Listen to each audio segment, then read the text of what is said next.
ladies and gentlemen. At this particular moment, we are driving through the small little village, and the name of the village is Eleja.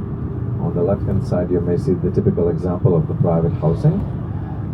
And from the right-hand side, one company like Latvia, which is mainly related to income by the agriculture. So you can see from the right-hand side, they are reselling the different type of the equipments for the farmers. Then storaging and reselling the grain as well. Additionally, reselling the nutritions for the local farmers. And as long as I know that they have their own community, when they are reselling like oil products, like the diesel, for example, for the tractors and the harvesting machines.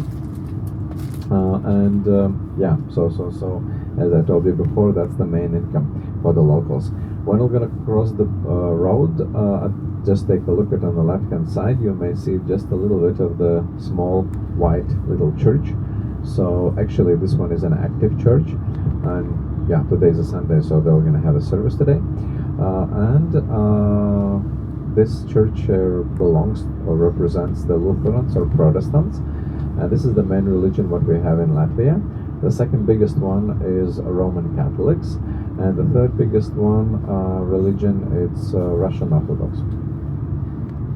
So I would say, yeah, these are the three main religions that we have in Republic of Latvia. If you take a look at the right hand side, you may see the yellow building. So this yellow building is a local primary school.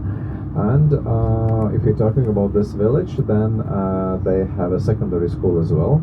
So, but I read in an article that the local municipality is thinking to shut it down because there is not enough kids who are able or willing to go and study here.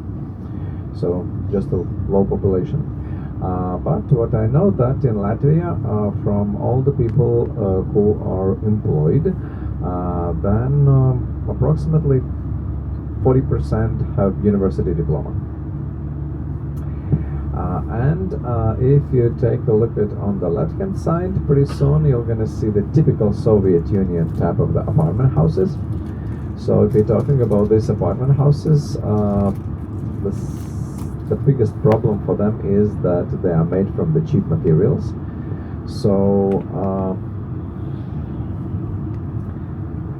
that's why they are not very energy efficient.